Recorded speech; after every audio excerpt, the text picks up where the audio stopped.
Do you think we're ever going to be capable of wormholing to another universe? I don't know.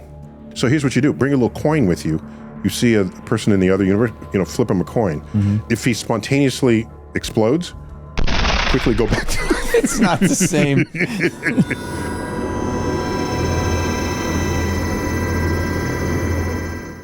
This is StarTalk. Neil deGrasse Tyson, your personal astrophysicist. This is going to be a Cosmic Queries Grab Bag Edition. And to help me get through these questions, I got Paul Mecurio. Paul, how you doing, man? I'm doing well. It's Baron Paul Mecurio. Baron. Oh, yeah. Sorry. Not barren as in you cannot reproduce. Your womb is barren? No. I actually am. I'm trying to keep that under wraps. You have evidence. You have one son, so that's evidence I'm that. done. Yeah. By the way, look at you all dressed up like a little schoolboy. Going to look at you. I dressed up for you. Clearly, you have no such reciprocal feeling for me. Well, because you asked me to help you move furniture, and so that's what I did.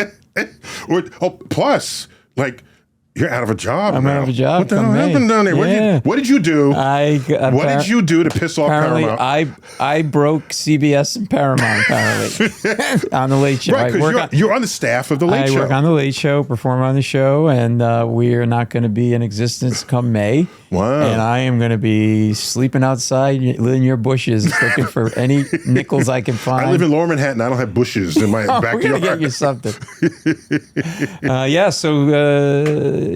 I'm looking, whatever. All right. If you know anybody. Well, if I know someone needs lawn needs mowed. an ex-lawyer. Ex-lawyer? I forgot. You went to law school. Investment banker. I could do M&A deals and make you laugh and make you ravioli all at the same time. Come on, but I'm barren. In case people are wondering, during one of our Patreon exclusive segments, one of our Patreon members, where they get to view a Q&A session live, felt sorry for Paul Mecurio for not having a title. And he came up with a great one. Commensurate with Lord Nice of Chuck Nice. So he got knighted some number of episodes ago. So they felt pity upon you and said... As a lot of people do. And so they decided to call you Baron. Yes. I thought Baron, that feels right. Baron Paul Mecurio. I command I have a presence. I command attention. I felt that worked. And so I happen to have Excalibur in the office. Why wouldn't I? I got everything else. I got Excalibur. And so I knighted you, right. Baron you did. Paul Mecurio. Cut me on the neck, 8 stitches, but otherwise it was great. So I'm honored, and I want to thank How did you know Patreon it was an exclusive. accidental cut? Okay. What makes you think that was an accident? I need security when I come on this show. Tamsin's got my back. So we're gonna do some. Yeah, let's do some Q&A here. All right. All right. Just some general grab bag. But you're at least employed through June. Is that through correct? May. May. May. Okay. 2026. Unless something happens and I screw something else up and get us fired earlier. Okay. But May. All right. And I'm also doing my off-Broadway show, Permission to Speak, touring with it, and we have it on Patreon now, so people can go and enjoy it there and support it, because I don't have any money. I'm poor. I'm out of a job. I'm eating hay. If you care, I'm a baron. I shouldn't be eating hay. I'm a baron. Okay. All right. Here we go. Opal Lehman. Hello, everyone. Opal from Atlanta. I'm 15 years old and was wondering, you said recently that we only know 4% of the universe. Well, Neil does. We know more. 4% of the universe, which includes everything we know. So, do you think there are more types of science out there to create or discover, or would the rest of what we would know about the universe just be branches of what we already know? Love that question. Yeah, it's a great question. Ooh, good one. Good one. So let me never say that something's just a branch of something else. That makes it sort of subservient to it. Let me give a slightly longer answer than you might have bargained for. Oh, good. Beginning in the go. 1990s. You know it's bad when Neil says it's going to be a long answer. Top. In the 1990s, NASA realized that there was some scientific questions that needed answering that did not sit comfortably within the known body of knowledge. Yes, but certainly not even within the siloed sciences as they have been laid out, as we've come to think of them in college. You major in chemistry, I'm majoring in physics, I'm majoring in this, majoring in that. Nature doesn't draw those boundaries. We did. Right. So one of the questions was origins. Origins of life. Is that just biology? No, life began on a planet in a solar system. Could be stellar or No, just the forces operating on this. Right. And how's a biologist going to answer that question without knowing what the sun was doing at the time life began, or what Earth was doing? And so what NASA created were these origin centers. Rather, they created funding umbrellas, origins funding umbrellas, where you could enter into the room with the figurative room from all these different branches of science. And they would come together and ask questions of each other. Because they're interdependent to answer this other question. Some of these questions. I don't want to call that a spin-off. I want to say that's a whole brand new way to explore the world. Right. So an extrapolation or an extension of. So yes, there's new sciences to be plumbed. I don't want to think of them as an entire branch of science. I'd like to think of them as new things out there where people with different expertise may have to come together to address those questions. And I would say, that being said, probably the newest science out there is neuroscience. We're in our infancy. And I look forward to when it's in its maturity. Then we nip tuck and fix all your, especially your mental problems. You know, well, you need a nip and a tuck. You really do. That's not even a real mustache, anybody. What about AI? Does AI potentially bring us to, not either through the use of AI or AI itself, other types of science or the uses of various sciences? I haven't seen AI. That doesn't mean it won't still happen. Right. But AI at its best today, I've yet to see discover something that was not otherwise on the internet. Or it's putting together things on the internet. But suppose you had a thought that no one ever thought of before and it's not on the internet. Does AI have access to that thought? The answer is no. Could AI come up with that thought? That's my question. If it can't come up with a thought that none of us have ever had, nor have ever put it on the internet, but there's a limit to where AI can take us. But my thought is a manifestation of several things that I know, and the chances are statistically that AI knows some of those things as well. Of course. Not just chances are, does. And so it could form... Provided those things are online. Right, which they probably statistically probably are, so it could probably formulate the same question. Not as good as mine, because I'm really smart. My point is to make a completely new discovery. Could AI have come up with the general theory of relativity? Could AI have invented cubism? Cubism doesn't look like it came from much before it, okay? You know, there's no early cubistic paintings of Leonardo da Vinci or Michelangelo. Can you tell me what branch? It's true. Can you tell me what branch of science we can use that compels people to take their bike on the subway? It's a bike. Ride the bike. It's not a moving bike rack. Okay? I don't take my car to the airport and check it on the plane.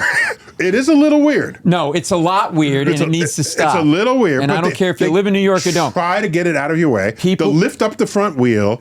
They'll tuck it to the side where the door is. Yeah, and their handlebars end up my butt, and that's not what I paid $290 for, whatever I'm paying. Okay, so the neuroscience surgery will adjust that first in your brain. Don't defend it. Please. Dalmir de Silva. Dalmir de Silva. Hey, Dr. Tyson. This is from Brazil.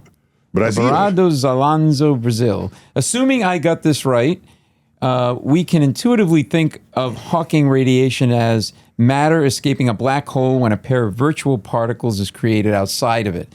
The That is precisely correct. Okay, so you got that part right, and you get a dishwasher. The antiparticle falls into the black hole and it annihilates itself with its counterpart already in the black hole. This sounds like a movie.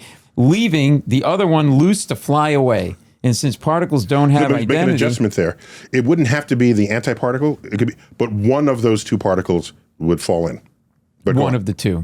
Okay. And since particles don't have identity, it's like that particle just escaped from the BH. My question is... The BH. He's on a friendly basis with with the black hole. No black hole ever told me I could call it BH. Well, someday you'll be cool enough.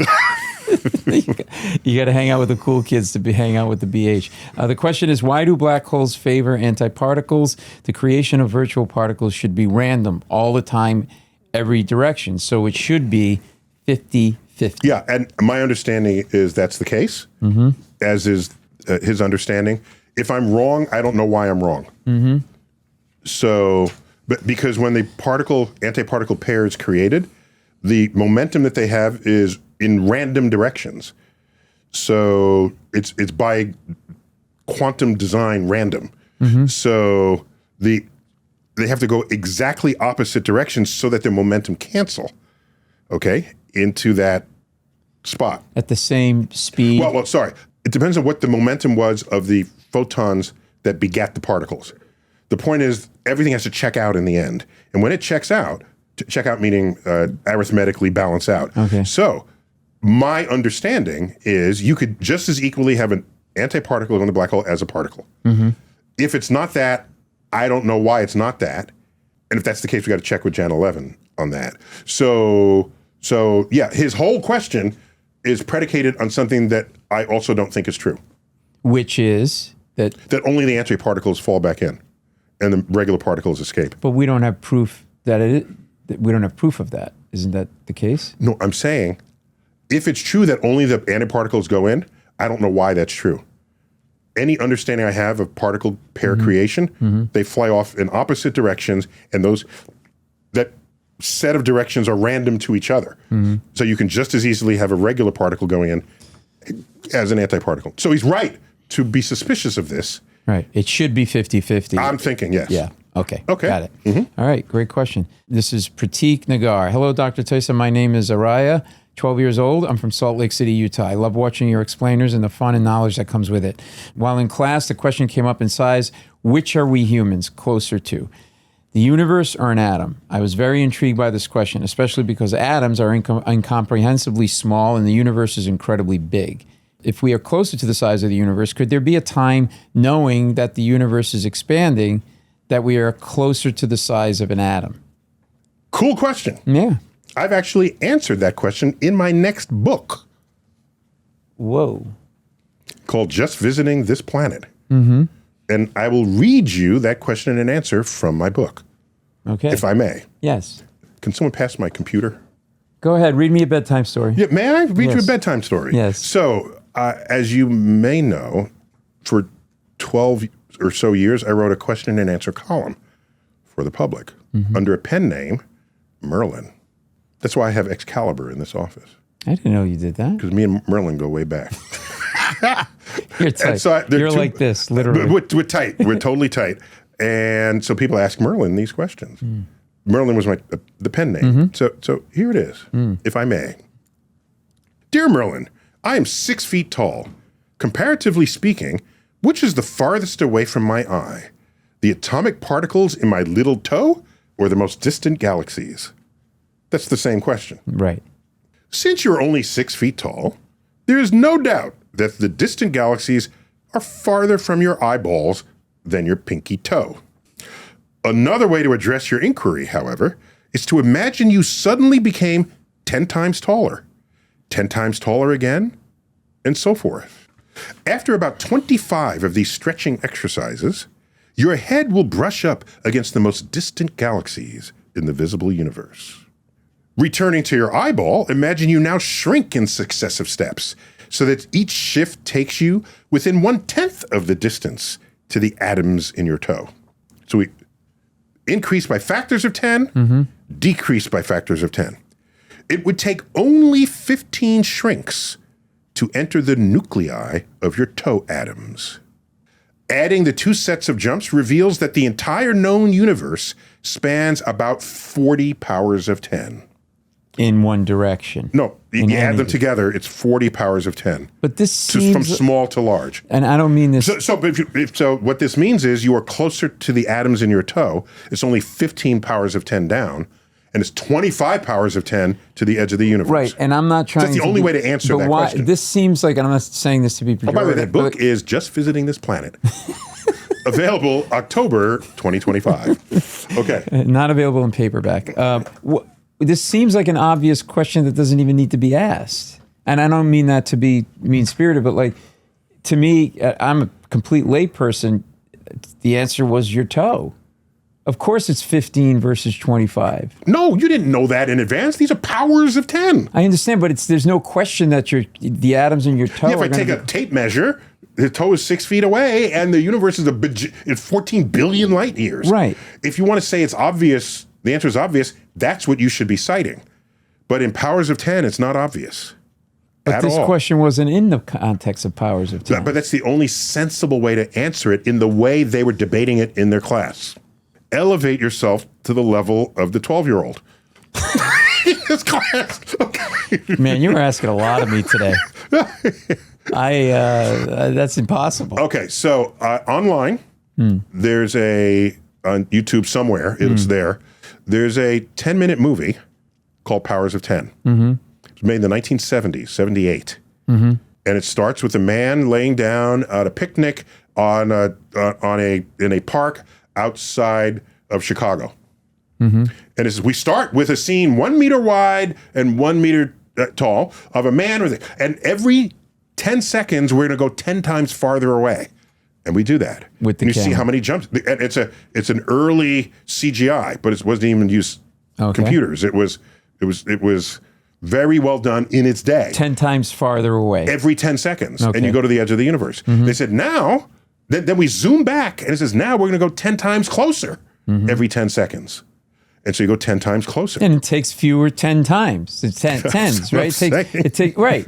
And that's all I'm saying is it's obvious that would take 15 tens to you my were toe. not thinking in powers of 10 to justify saying You don't that. know what I was thinking. That's true. I don't know what you were thinking. And that's why this relationship has never worked and we need marriage counseling because you don't bother to think what I think. So I think we hooked up a guy with his answer. Very good question. Yes. And this is 12 years old. Amazing. All right. This is Master Builder EJ. No, but he's one of our fans, so it's not amazing that he says that. It's expected. Can't even give a compliment. All right. Average question, 12-year-old. Try better the next time. That's Neil talking, not me. I thought it was amazing. Hello, everyone. This is Ethan Henning from Houston, Texas. I have a question about power sources. What would be the best power source for a moon base that would have the purpose of mining and sustaining the lives of astronauts for 6 months? Could it be fission? Maybe it's solar. I would love to know what you think. I love this podcast. It's my favorite. Ask me why I'm dressed up. I lied to you and said I dressed up for you at the beginning of this. Why are you dressed up? Because hours ago, I was on CBS Mornings, their morning show. Oh, right. I fell asleep during that segment. He asked me. So I get dressed up for TV, but with a little bit of, You look good. Yeah, when you come on the Late Show, Show- which I work on, you wear a tie or you show got some your tie. vest. I show some tie You or got the vest. The vest? One or the other. Yeah. Both would be A little much. It would break the lens. Yeah. So people will bleed from their eye sockets. So they asked me about nukes on the moon. And first, we're making portable, not quite the right word, transportable nuclear power plants that could like fit in a truck, for example. It can fit in a truck, it can fit in a big rocket, okay? And these are nuclear fission power plants. We've talked about this on the show, needing portable nuclear plants to drive AI and all of this. What you would do is, if you have a computation farm somewhere Right. where AI is intensely using energy, or Bitcoin. you take it off. Yeah, you're calculating for Bitcoin. You just take it off the grid, give it its own power supply. Right. You can't put it near a waterfall or this, and then you don't know if the sun is shining all the time. A nuclear power transportable power plant. The word plant overstates it at that level. Power station. Power station. Then yeah. Yeah, that was the expert that we had on the show who talked about Exactly, there's going to be a lot of those. We did. So right now, NASA is considering fast-tracking a nuclear power generator, and about the size that I described. And one of those would give you 100 kilowatts. Are you kilowatt fluent? Yeah. You lie, motherfucker. Okay, no. KW. Let's... See? I know. Okay. I'm not dumb. I'm smart. I'm not dumb. Like let's become they fluent say. together. You ready? Yeah. So 100 kilowatts. Kilo is what? 1,000. 1,000. So 100,000 watts. Okay, that's the power that it can generate. 100,000 watts. Do you know the power drain of a hairdryer? I'd say a kilowatt. Yeah, 1,000 watts. Okay? So, how many hair dryers could a 100 kilowatt power generator? 100,000. I'm sorry, what did you ask? Try this I again. wasn't listening. Apparently. 100,000 watts generator. Your hair dryer draws 1,000 watts. Oh, 10,000, yeah. Wasn't that the question? It started from scratch. All right, okay. Go ahead. 100,000 watts, a kilowatt. Okay? 100,000 watts. A hair dryer uses 1,000 watts. So how many hair dryers can this sustain? It's 1,000. You just pulling it out of your 100,000 watts. Yeah, So 100. the hair dryer is 1,000 watts. It can sustain 100 hair dryers. Right. Okay, so that's the energy level that NASA is looking at to create and send to the moon right now. So it's not some Mondo power plant. It can keep 50 hair dryers going on the moon. Right. Okay. And by the way, you wouldn't need a hair dryer because it's 200 degrees Fahrenheit. Right, that's true. Just stick your head out the window. Just stick your head out the window for a second, right? And it'll completely dry. So these power plants at that size and with that wattage can run for 8 to 10 years. How do they deal with maintenance and that kind of thing? No, these are this new generation. There's no maintenance. No maintenance at all. And it's very efficient in how it distributes heat. And it's not going to fission? melt down. It's nuclear fission of fissionable uranium, which is not the same uranium as you might learn from a explainer we did on isolating uranium for energy or for bombs. So there's how pure the uranium is for what your use might be. It's got to be really pure if you're going to make a bomb out of it. If you're going to make a power station, it doesn't have to be that pure. And so it's much more readily obtainable. So anyway, so nukes would do it for 8 years. You never have to maintain it. If you had solar panels, by the way, no matter where the sun is in the sky on the moon, it's just as bright as it is anywhere else because there's no atmosphere. So the sun is just as bright on the horizon as it is directly overhead.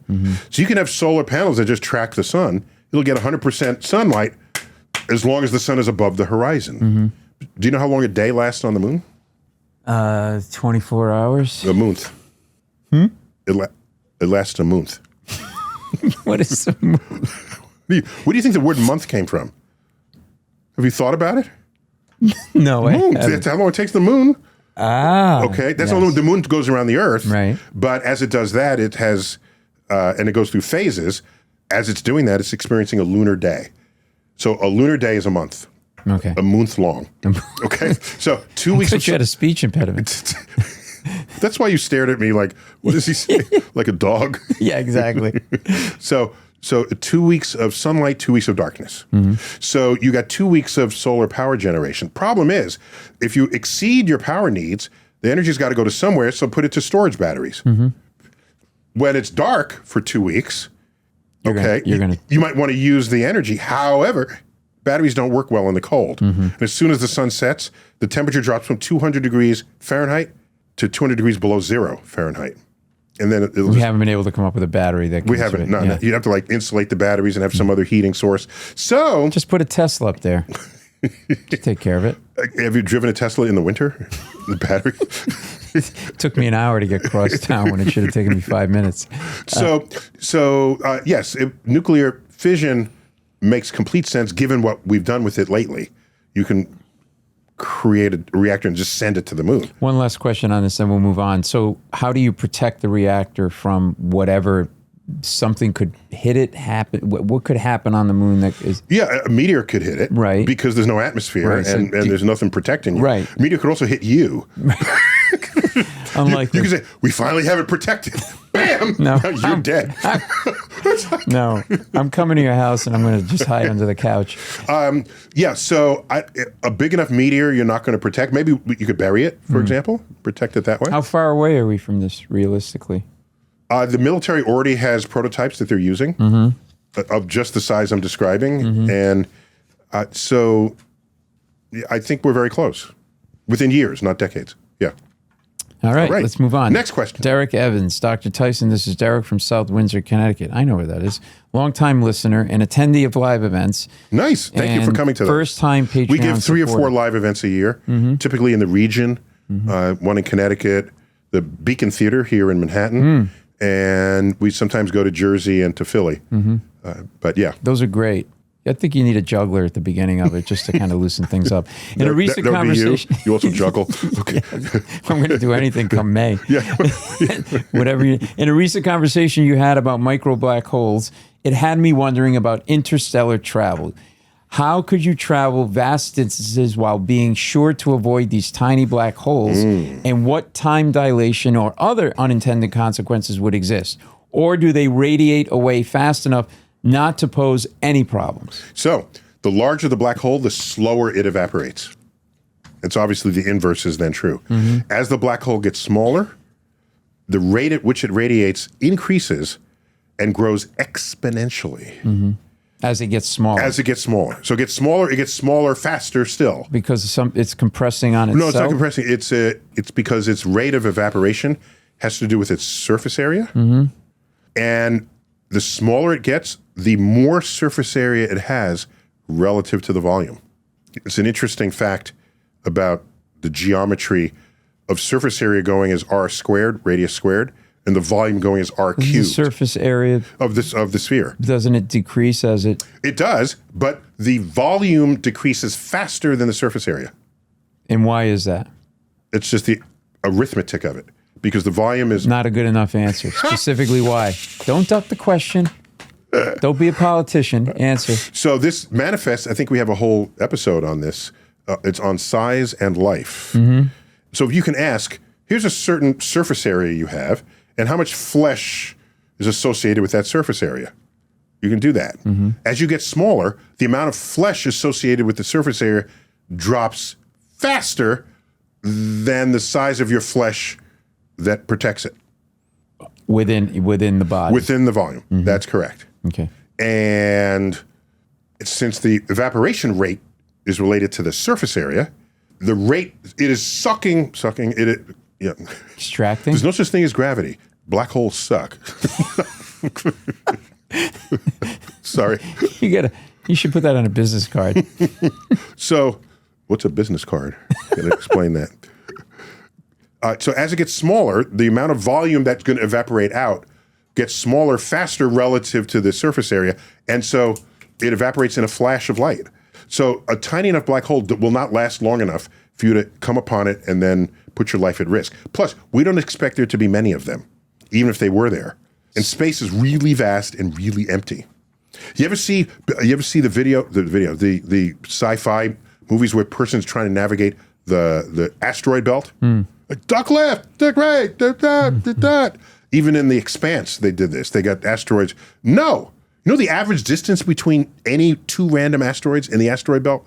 It's like 50 miles. Some number way bigger So you could than they literally have ever shown. Right, so if you're driving through that, you could literally like use your knee to drive and eat a Big Mac, and then eventually Put on makeup. put on makeup, answer some texts. The text.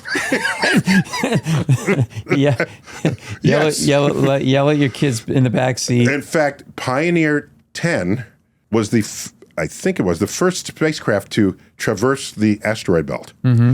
Americans remain the only country to have probes outside of the asteroid belt. Okay, there was some concern. Will it survive the asteroid? Yes, it survived. Of course, it survived. So we packed a lot in there in terms of Derek's question. Or do they radiate fast enough? Yes, To is not the answer. to pose any problems. That's the answer. Yes. That's the answer because of the dilation. Okay, got it. All right. Lily Rose. Hello, Dr. Tyson and Lord Nice, but he's not here. All right. So put in your name with your new title. Put it in right now.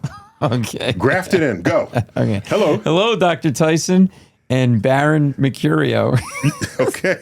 Lily Rose here from, that really does roll off my tongue. Lily Rose here from Virginia. My question is, was the WOW audio signal ever solved? Have scientists determined what was heard, or do you have any theories on what it was?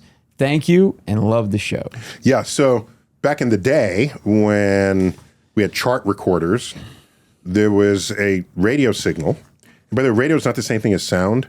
We equate the two because we used radio waves to transmit audio into a box called a radio, and we associate the word radio with sound. But radio is a band of light that travels at the speed of light. Sound is the result of. You can transmit sound with optical light, as you can do with fiber optics, for example. They have fiber optics speaker connections to your. So you have to be clever about the modulation of the electromagnetic signal and know how to read that and turn that into sound on the other end. So the wow signal was a radio signal that rose up out of the din of cosmic noise. And then it never rose up again. How long did we? I don't remember how long it lasted, but the astronomers on duty, they said, wow. That's why it's called the wow signal. Like wow and an exclamation point. Can I just say something? What? You guys couldn't have come up with a better name. What? Holy shit. No. What did you want? Don't have a 6-year-old name it. Golly gee whisker. Like, what's the... Gee Willikers. So, and it was before OMG. No one knew how to do that yet. What's the speculation on what the source of this was? If that has been solved with some explanation, I don't know. But how was there any... Here's what the thing. If we speculate all the time. If we want it to be aliens, and aliens should know better than this, you don't just send out one pulse of signal. Right. You want a rhythm in there so that anyone eavesdropping on you will know it's not from the universe itself. Maybe. So you can't do just one blip. And if you send any blips at all, send them at regular intervals. But it was a consistent signal. No, it was one blip. Well, maybe it was from another star system. An alien left the TV on and fell asleep. It could have. Yeah, sure. Well, you're going to mock me, Mr. Wow?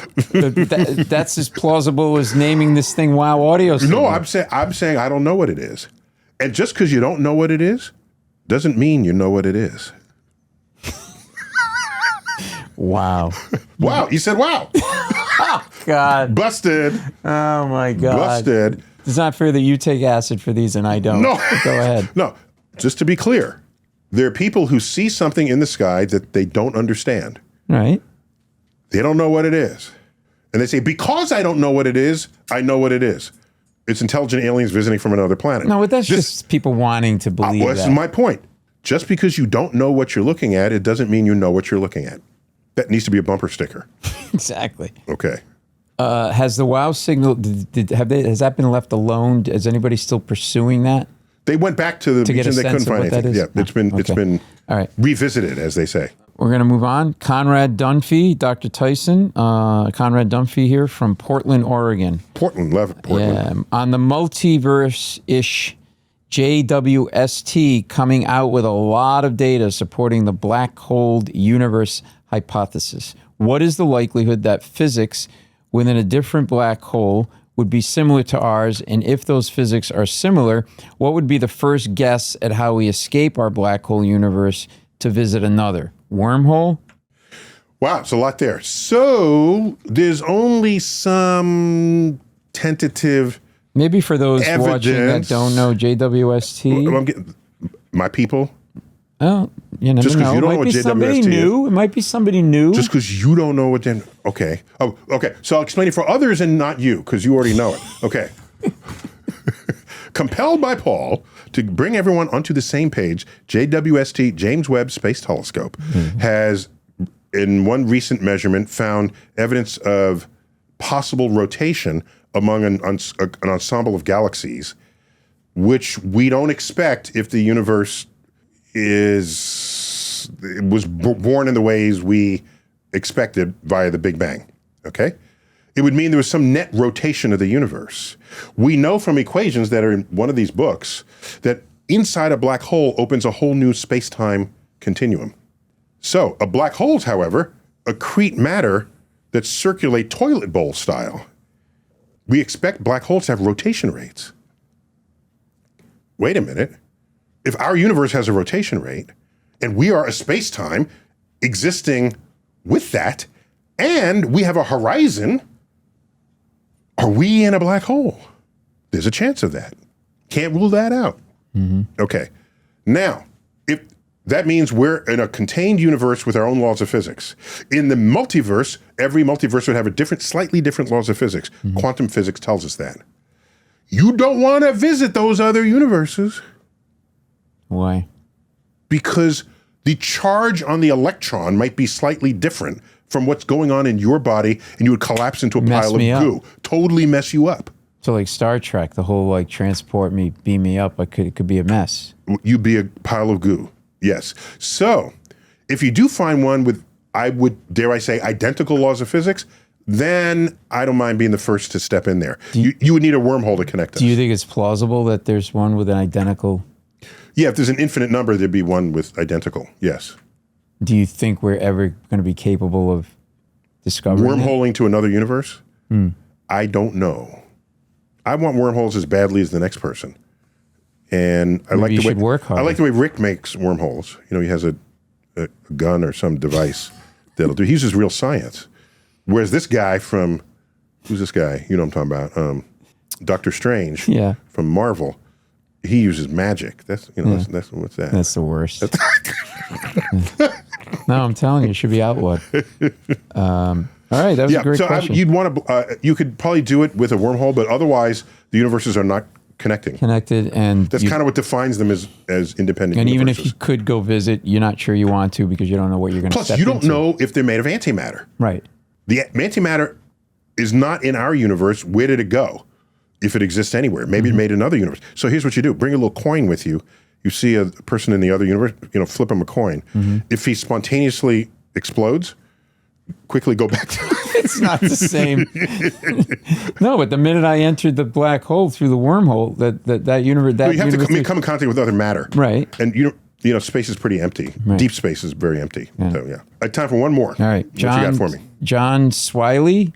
Hi, Dr. Tyson, a longtime listener, first-timer inquirer from Athens, Georgia. With all the excitement around JWST's discoveries of unexpected... That would be James Webb Space Telescope. You're so annoying. Unexpected mature galaxies. A question struck me. Why does Neil Tyson have friends? That's a weird question. What if we're not actually seeing galaxies from the early universe, but instead light entering from beyond it? Not unlike a pinhole camera, could the Big Bang have been a narrow portal from a parent universe, and JWST is now picking up photons that bled through that pinhole event horizon? Maybe those galaxies look so evolved because they are. Thanks for everything. Wow. Or we don't fully understand the formation of galaxies. I mean, just have to look at how extraordinary is your explanation to account for a mystery. Because we have mysteries all the time in modern astrophysics. So to say there's a portal to another universe, okay, but Occam's razor remains a very good tool to apply here. Do you know Occam's razor? It's like Occam said, one ought not posit multiplicity without necessity. I say that every day. He stole that from me. So how is that relevant? What it means is if you have a complex hypothesis to explain something and someone else is walking around with a simpler explanation, the simpler explanation is probably correct. Right, but that's sort of answering the question from 30,000 feet. It said, if we're not actually seeing galaxies from the early universe, but instead light entering from beyond it, not unlike a pinhole camera. Yeah, so that's implying that we can see beyond the universe rather than within the universe itself. So pick. You just make judgment as to what is most likely to you. And for me, extraordinary explanations, as Carl Sagan famously said, require extraordinary evidence. And while it's unusual to have these mature galaxies so early, maybe we don't fully understand galaxy formation. And the whole point of JWST, why it looks at the universe in the infrared, is to see galaxies being born that emit ultraviolet. And over the lifetime of the universe, redshift had expanded it until it has become infrared. Is it a constant that when a galaxy forms, it'll always emit ultraviolet? I mean, there's so many, to me, as we talk about this things we think we know, but we don't know, that anything could be happening out there, right? Yeah, but That's true, and we have to be open for that. But if you have some sense of how things do happen, Right. there's no harm in starting with that assumption. Right. Another great question. No harm. Yep. No harm. One more. right. I'm going to be. It's a lightning round. One more. All right. Okay, go. Paradox. Hello, this is Dennis from Salisbury, Indiana. Dr. Tyson, if gravitons do exist, shouldn't we be able to cancel gravity waves when putting them under close scrutiny? Can an equivalent to the double slit experiment be set up at LIGO to cancel the wave? So the bigger story is, if you can cancel out light, such as in the slit experiment, there's a bright line and a dark line, and it's bright, dark, and bright, because the troughs add together and you get darkness, and the crests add together and you get bright. All right? They're wondering if you can take gravity, if it's a wave, cancel it out. And if you cancel it out, did you cancel out the gravity itself? That's an interesting question. Can you create negative gravity in this way? Or zero out the gravity in this way? And I don't think so. Why are you hesitant on that? Well, also, what LIGO is detecting is a change in the gravity, not the gravity itself. So, yeah, you can surely... But if you can have change, then you could have negative gravity. Yeah, in principle. Isn't that possible?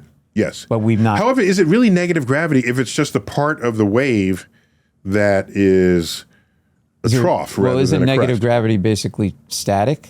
I would think. Correct. Right? Correct. Or frozen? Correct. And you would need that if you wanted to make a wormhole, because wormholes take negative gravity and expands Well, therefore, holes in if a space-time. wormhole exists, then negative gravity must exist, right? No, but you can use negative gravity. Sorry. Oh, yes. Well, I don't know. Unless aliens found another way to make a wormhole. If we see a wormhole out there, somebody discovered negative gravity. That's correct. Okay. There you go. That was it. All right. Great Paul. questions. Done. Love you, man. Thanks for coming man. through. Always great to see you. All right. And I think I'm going to try to dress up a little bit more when I come here. I am a baron now, so, you know. I don't know how barons dress. So this has been another installment of StarTalk, Cosmic Queries Grad Bag Edition with Baron Paul Mecurio. If you see me on the street, please salute and curtsy. And he's out of a job beginning May. When the late show. Anybody needs their house painted, help moving, you know, I'm handy with tools. All right. This is StarTalk. Neil deGrasse Tyson, your personal astrophysicist. As always, keep looking up.